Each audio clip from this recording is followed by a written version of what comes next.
Эта серия будет интересна владельцам электромобилей. Возможно, они получат ответ, почему в их электромобилях часто при смешных пробегах от 30 до 100 тысяч километров выходят из строя подшипники редуктора или электродвигателя. Замена перечисленных подшипников – крайне недешевое удовольствие.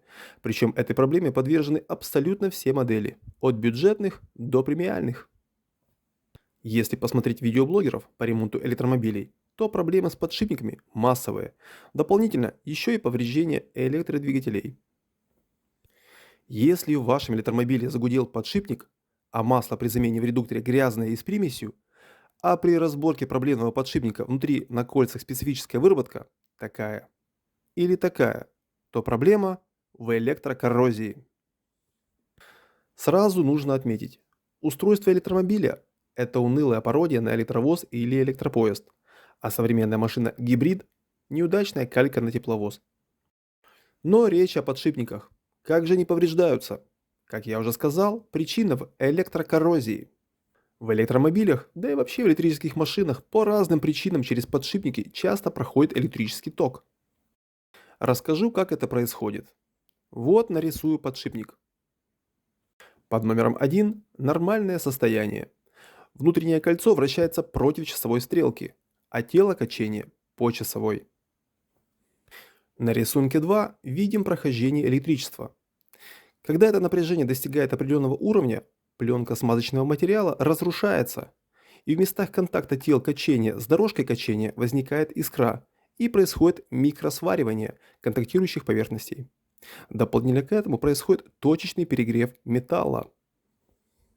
На рисунке 3 движение продолжается. Микросварки разрываются, дуга тянется, повышая температуру. В точке контакта поддерживается высокая температура, и как следствие перегретая контактная часть становится хрупкой. На рисунке 4 под действием трения и разрывов откалываются кусочки перегретого металла. Весь этот мусор попадает в смазку подшипника, загрязняя ее. И вот уже не смазка, а абразив с металлом дополнительно усиливает трение и износ подшипника, в разы уменьшая его ресурс. Вот фото узоров под микроскопом, которые получаются. А вот у железнодорожников такие процессы недопустимы. Расскажу, как устраняют электрокоррозию в поездах. Конечно, отмечу. Железнодорожная техника должна работать в любых условиях. Из-за этого электродвигателя и другое оборудование продуманы в разы лучше, чем обычное авто для обывателя. На железной дороге подшипники применяются в огромном количестве. Стоимость их высока, и поэтому применяются ряд мер для их сохранности. Например, в тяговых электродвигателях подшипники часто работают до миллиона километров, и это в тяжелейших условиях и с огромными нагрузками. Дополнительно к этому есть крайне важный узел, в котором также установлены подшипники. Это букса. Аналогичный узел в автомобиле – подшипник ступицы. В общем, расскажу, как перечисленные подшипники защищают железнодорожники, а владельцы электромобилей обратят внимание на некоторые узлы в своих машинах. Для удобства рассмотрим электровоз. Если электровоз постоянного тока, то в контактной сети плюс, а рельсы минус. Если электровоз переменного тока, то в контактной сети фаза, а рельсы ноль. При разрыве любой цепи электровоз никуда не поедет. Ну, с подачей питания все понятно, через токоприемник. А заземление через устройство отвода тока. Иногда его называют заземлителем, или как часто этот узел указывается в документах, аббревиатура ЗУ, расшифровывается как заземляющее устройство. Хотя, на мой взгляд, корректнее все-таки устройство для отвода тока. Устанавливается абсолютно на каждом электрическом подвижном составе.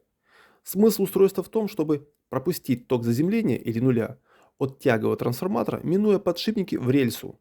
Тем самым исключается такое явление, как электрокоррозия, и сохраняются муфты редуктора, тяговые электродвигателя и всевозможные боковые опоры. Начнем сверху. На токоприемнике, если присмотреться, полно медных шунтов в местах шарниров. Это тоже для исключения электрокоррозии. Вот и вот. Вот тоже. Нарисую схемку электровоза. Вид спереди. Вот рельсы. Вот колесная пара. Вот подшипники, буксы. Вот тележка. Вот кузов. Так вот, тяговый трансформатор нужно занулить для его работы. А это рабочее напряжение до 29 тысяч вольт. Еще, конечно, так называемая обмотка отопления.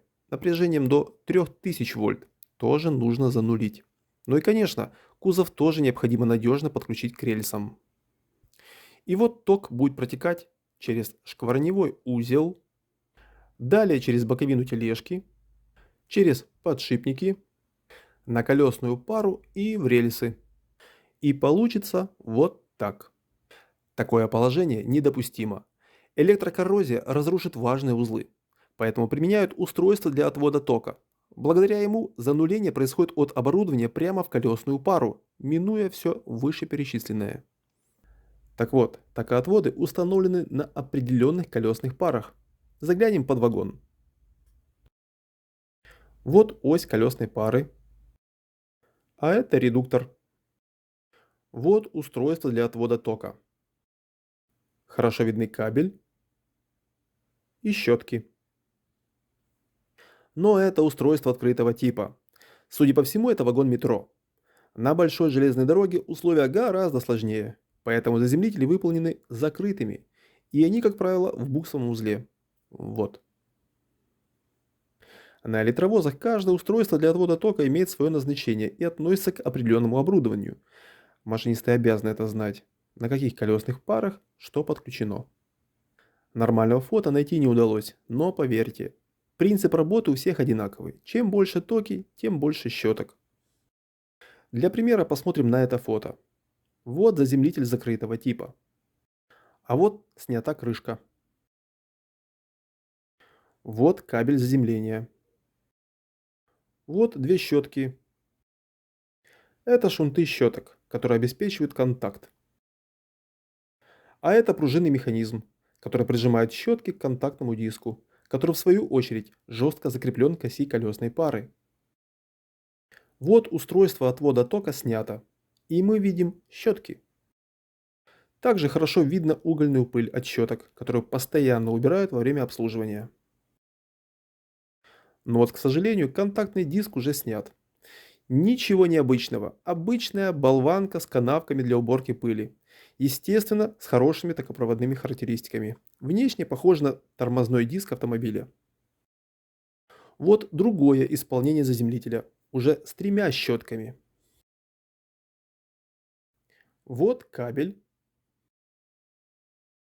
Вот щетки. А это щеткодержатель. Хорошо видна одна щетка. На современных щетках в верхней части, как правило, текстолитовая или резиновая пластина. Вот здесь. Это чтобы пружинный механизм не повреждал щетки во время установки и прижимания. Вот еще фото заземлителя. Здесь вместо диска контактный вал, а щетки расположены сбоку. А это валяется крышка устройства. Судя по всему, это ходовая часть электровоза ЧС-4. Вот дальше на оси странное устройство с двумя шлангами. Это центробежный регулятор, относится к тормозной системе. Короче говоря, с помощью этого устройства отвода тока создается проводник с меньшим сопротивлением, и электрический ток проходит мимо подшипников, никак их не повреждая. Как правило, подшипники тяговых электродвигателей и букс проходят миллионы километров. Между прочим, локомотивщики знают, что к кабелям так отводящего устройства дотрагиваться нельзя. Они хоть и продублированы, но железная дорога знает случаи травматизма и даже с летальным исходом. Но вернемся к электромобилям. На ютубе полно видео с их разборкой, и некоторые ремонтники СТО не ставят на их взгляд лишнее контактное кольцо с проводящим ворсом или угольную щеточку в районе электромотора. В будущем это приведет к повреждению подшипников. Еще в электромобилях часто меняют поврежденные подшипники на керамические. Ну хорошо, этот подшипник сохранится, а будут повреждаться другие. Ведь это не значит, что ток обидится и будет сидеть в уголочке. Утечка будет происходить через другие узлы с меньшим сопротивлением. Например, через шестерни редуктора. Возможно, если поменять все обычные подшипники на керамические, будет коррозировать кузов. Вот так, кстати, выглядит последствия электрокоррозии на электрических полотенцесушителях. Ну так что же делать владельцам электрических авто? Ну, как минимум следить за изоляцией силовых кабелей. Лучше бы их экранировать. Конечно, должен быть хороший контакт оборудования между собой. Например, на электровозах все электрические шкафы между собой заземлены шунтами. Это защищает персонал, а также отводит все нежелательные токи. Вот бензовоз, а сзади видна цепь для снятия опасного статического электричества. Конечно, на обычном авто такая цепь будет дикостью, но есть более элегантное решение. Например, троллейбус заземлен резинометаллической лентой. Она находится под кузовом. Выглядит вот так. Похоже, всеми забытые антистатики скоро появятся на электромобилях массово. Если решили обзавестись таким, то стоит обратить внимание на качество. Часто приходится их дорабатывать. Все эти мероприятия позволят немного убрать казусные недоработки в электромобиле. Одну из многих. Но в этом видео только про подшипники. Если понравилась серия, поставьте лайк и поделитесь этим видео с друзьями. И, конечно, подпишитесь на канал.